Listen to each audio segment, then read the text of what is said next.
You getting good at speaking your truth. Speaking your truth, not writing it. Speaking your truth is as much for them as it is for you because of who you get to know yourself in the process of doing it. Now, that being said, look, it takes some time. It takes some practice. This is a skill.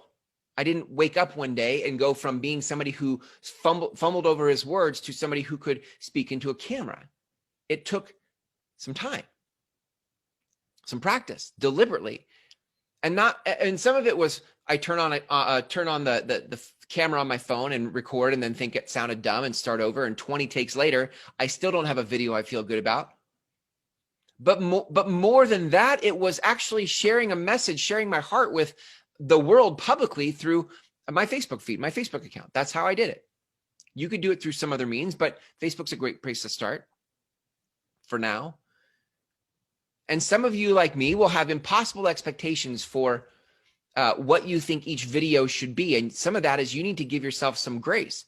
You need to realize that you're in a season of developing your voice, not in a season of making it rain. But you've got to develop your voice before you can make it rain.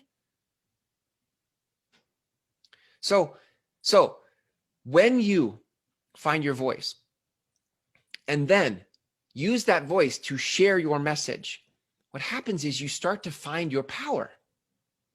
Find your voice, share your message, and find your power. That's the sequence. That's the process. You don't find your power first and then share your message. You have to find your voice and your message and begin sharing it. And as you share it and you fumble over your words and you figure it out and you get past the starry eyes into a camera and you get to the place where you begin to feel something and say something into a camera, then you start to find your power. And if you're here to create the kind of change I think you are, you're going to have to find your power. So how do we find it? You don't find it in your journal. You find it by using your voice publicly to the world and getting good at that.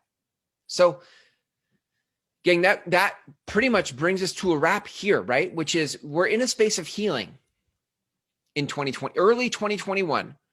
You have an opportunity to bring some healing to the wounds you've had in the past that have prevented you from sharing your voice. And we're stepping into a new chapter.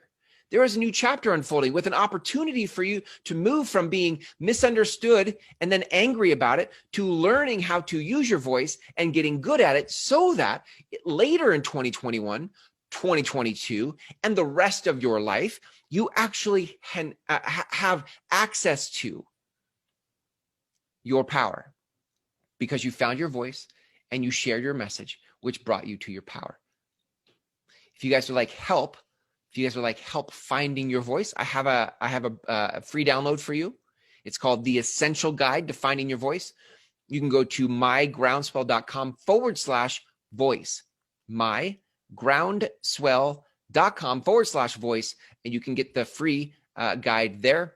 If you would like to join a growing community of other messengers, feel free to go to Facebook and search 1 million messengers and the group will pop up. That's simply facebook.com/groups/1 million messengers. Thank you everybody for hanging out with me in this episode. I cannot wait to be with you next week. If you, by the way, in the Facebook group on Wednesdays, we go into what I call a deep dive live where we talk about the methods of the conversation we have in these episodes. So join the Facebook group on Wednesdays. We'll do a Facebook Live in the group about today's episode. And then on Friday, we do a Zoom call for Q&A. If you have questions about finding your voice, about marketing, all of that, we do a group Q&A on Zoom for any member in 1 million messengers. Thanks again for hanging out with me here. Here's to you, gang, finding your voice, sharing your message, and stepping into your power.